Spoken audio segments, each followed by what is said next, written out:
The bowl is there, as it always is. Clear water, freshly poured, catching a soft reflection of the kitchen light. You pause for a second, almost proud of how spotless it looks. Then your cat pads into the room, tail relaxed, eyes half closed in that lazy. You watch, already imagining the gentle sound of lapping, and instead, they walk right past it. They sniff the leg of the chair, glance at the window, maybe rub against your ankle, and then, without so much as a look at the bowl, they leave. A few hours later, you hear them in the bathroom, stretching their neck under the barely dripping faucet, lapping happily at 3 miserable drops of water as if they've just discovered a sacred spring. In that moment, a quiet question forms in your mind. What is wrong with you? The good, clean water is in the bowl.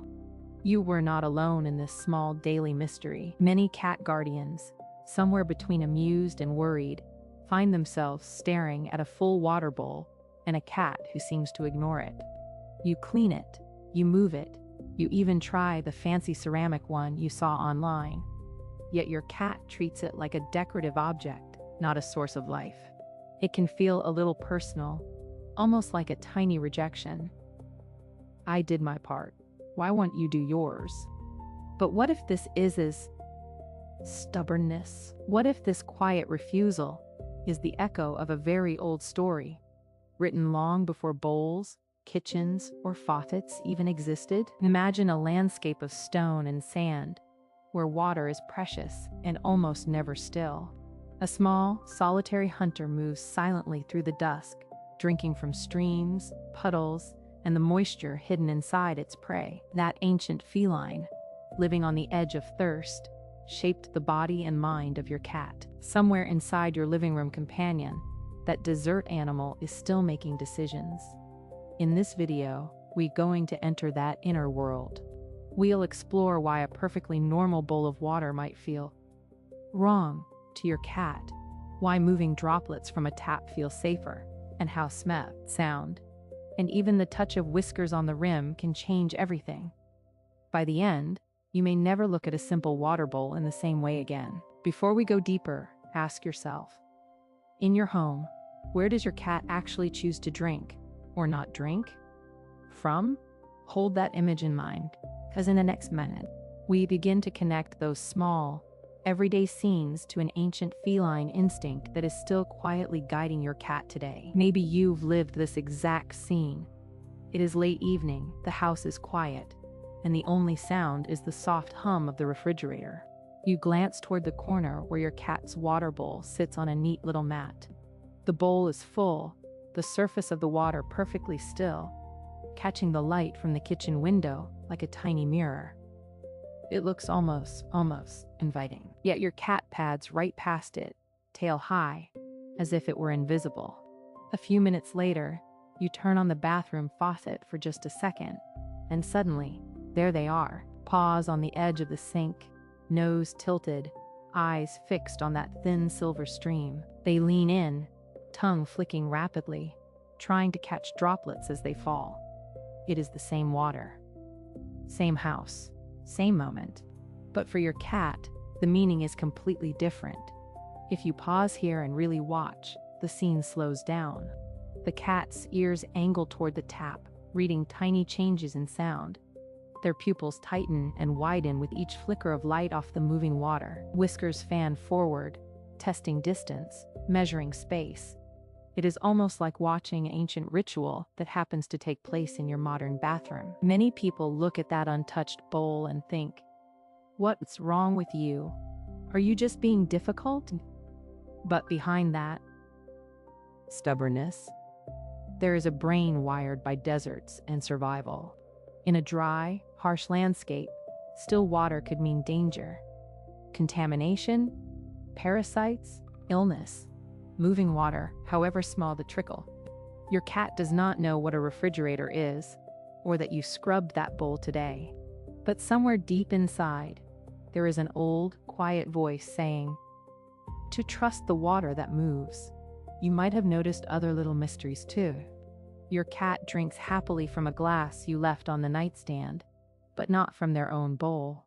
They sneak sips from the shower floor, yet leave their official water station untouched. Maybe you have tried changing the bowl, adding ice cubes, even gently carrying them over and pointing at the water, as if a reminder would help.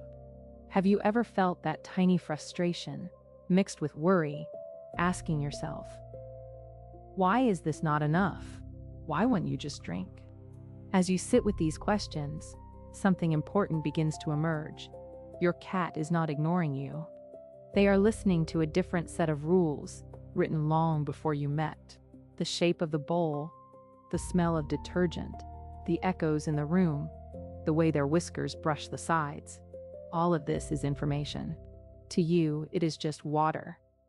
To them, it is a puzzle of safety, comfort, and instinct.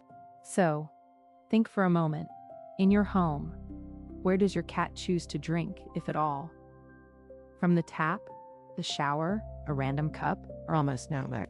Hold that image in your mind, because next, we are going to walk, step by step, into your cat's world and see how their body and instincts quietly guide every sip they do or do not take. Imagine, for a moment, that you are as small as your cat and you walk up to that water bowl on the kitchen floor. The room hums with the refrigerator, the faint ticking of a clock, maybe the distant sound of traffic. To us, it's background noise. To your cat, it's amplified. The bowl is not just a bowl. It's a bright, reflective surface, maybe with a faint metallic or soapy smell, sitting at the crossroads of scents from food, feet, cleaning products, and whatever passed through the room hours ago. Your cat approaches, lowers their head, and their whiskers suddenly press against the rim. Those whiskers are not decoration. They are ultra-sensitive radar, reading space, texture, even the slightest vibration. Where we feel nothing, they might feel pressure, irritation, a constant little buzzing of discomfort. So your cat pauses, angles their head, maybe takes one sip, and then walks away as if they've lost interest. From the outside, it looks stubborn. From the inside, this does feel quite right. Maybe there's a better option. Now place the same cat by a running faucet. The sound of trickling water is ancient music to their brain. In the wild, moving using this stagnant water, by contrast, might harbor disease, parasites, or decay. Your domestic cat carries that instinct like a compass. So when they rush to the sink, stretch their neck, and carefully lick each droplet as it forms, they are not being dramatic. They are following a program written thousands of years ago in the desert. Notice how they often keep their body slightly turned, ears swiveling, eyes half on the water and half on the world around them. Cats are both hunters and potential prey, wired to avoid being caught with their head buried in a risky place. If the water bowl is in a corner, wedged between a wall and a cabinet, or right next to the noisy dishwasher, that corner can feel like a trap. One unexpected sound, one sudden movement, and the brain says, "Not safe. We'll drink later." This is why some cats drink more willingly from a wide, shallow bowl placed in a quiet hallway than from a deep, narrow one beside their food. In nature, the smell of prey and the smell of water rarely mix in the same spot. Separating those resources can feel more natural, less confusing. And a wider bowl lets the cat drink without whiskers touching, with a clearer view of the surroundings. It's not a luxury. It's a subtle negotiation between instincts and environment. Think back to your own cat now. Have you noticed where they hesitate, where they relax, what they choose when they believe you are not watching? Do they gravitate to the bathroom sink, the shower floor after you step out, a random glass on your desk, ignoring the pristine bowl you so carefully filled? These little choices are messages. They were your cat quietly saying, "I prefer this. This feels safer. This feels safer." When we start to read those messages, frustration turns into curiosity. Instead of asking, "Why won't you just drink from the bowl?" the question becomes, "What is this bowl, in this place, telling you?" Because once we understand that, we can start to reshape the scene from their point of view and gently invite them to drink more without a single drop of conflict. So let's walk through your home, slowly, as if we were seeing it through your cat's eyes rather than your own. Imagine we start in the kitchen. To you, it's familiar and harmless. A clean counter, the hum of the refrigerator, the soft tick of a clock. But for your cat, every sound has weight, every smell has a story. The bowl in the corner is not just water bowl. It is a small, reflective surface that smells faintly of metal or soap, right beside a machine that vibrates and buzzes without warning. You watch as your cat pads into the kitchen. They pause at the threshold, whiskers forward, nose twitching. You think, "Go on, your water is right there." Instead, they glance at the fridge, at the window, at the door. They re-measuring safety, escape routes, the possibility of sudden noises. The tiled floor feels cool under their paws. The bowl reflects a shadow they don't quite trust. They approach, sniff, and then walk away. Later that day, you open the bathroom door. A thin stream of water drips from the faucet. Suddenly, that same cat is alert, alive. They hop up, ears pointed, tail flicking, pupils wide. Each droplet is motion, sound, life. It mimics a stream, a creek, the kind of moving water their distant ancestors would have considered safer than a stagnant pool.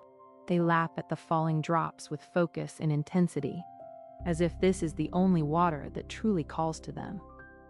Now picture another moment, maybe at night. You in the living room with a book or your phone, a lamp casting a warm circle of light. Your cat appears, not to cuddle, but to petrol. They move in a slow, deliberate route. Couch, window, hallway, and then, perhaps, to a second bowl you placed in a calmer corner, away from the food, away from the noise. Here, the air feels still. No loud appliances, no passing feet. The bowl is wide, ceramic, with water that doesn't touch their whiskers when they drink. This time, they drink in peace. In these small scenes, the pattern starts to reveal itself. Preference, not defiance. Instinct, not ingratitude. The faucet, the shower drops, the quiet corner across the room from the food dish. They were all part of a silent map your cat is drawing.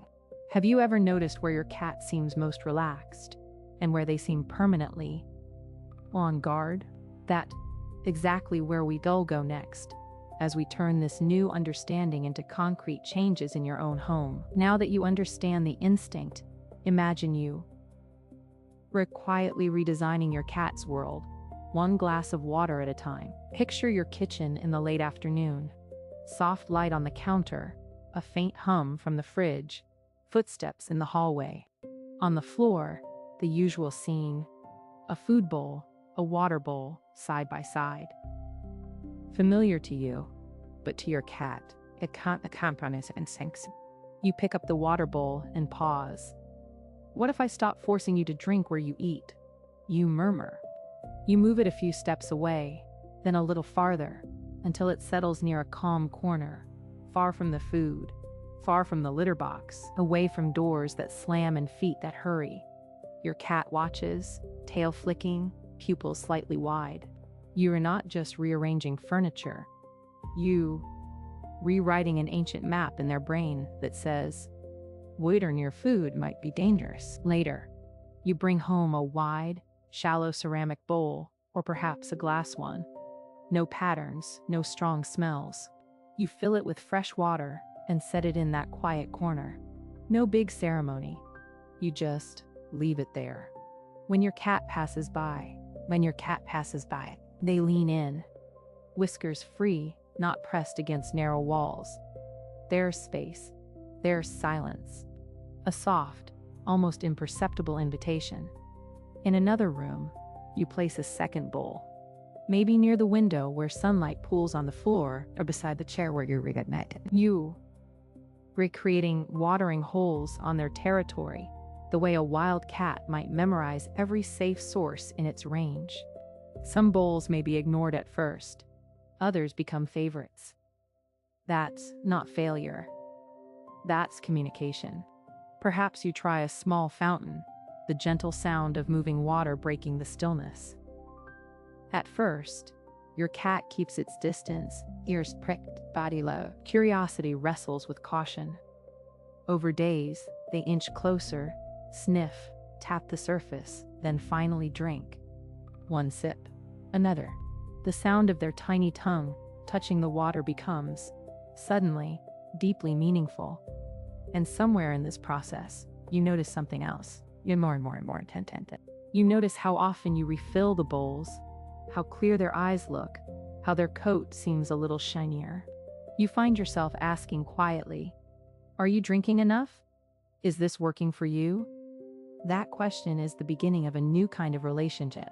Tell me in the comments, does your cat drink too little, drink only from the tap, or act as if the bowl doesn't even exist?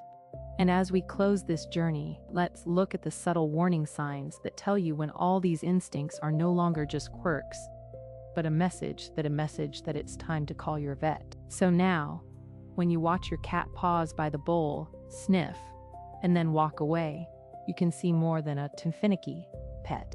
You can see the echo of a desert hunter, shaped by a world where standing water could mean danger and survival depended on tiny, careful decisions. That choice to look for a dripping faucet or a quiet corner instead of the shiny bowl in the kitchen, it's not disobedience. It's memory, written into the body. Imagine the scene with new eyes. The kitchen lights a bit bright, the fridge humming, the metal bowl reflecting a distorted face back at them. Your cat leans in, whiskers brushing the edges, the smell of yesterday's detergent still faint in the air. To us, it's clean. To them, it might be loud, cramped, suspicious. No wonder the silent drip of the bathroom tap, or a ceramic bowl in a calm hallway, feels safer, wiser. As you adjust the environment, wider bowl, quieter spot, fresh water that moves or is changed often, you were doing more than following tips. You were having a conversation across thousands of years. You were saying, "I see you. I respect what your body remembers." And slowly, the cat that once ignored the bowl might start to visit it more often, not because you won, but because you finally met them halfway. If this video helped you see your cat a little differently, let it be a small ritual. Offer a fresh bowl of water in a place that feels peaceful, then tap the rim gently and watch. Notice their ears, their whiskers, the way they choose. Those tiny moments are where trust in it. Tell me in the comments, what is your cat's water ritual? Do they demand the faucet, investigate every glass you set down, or seem to drink almost nothing at all? Your experience might be exactly what another guardian needs to hear.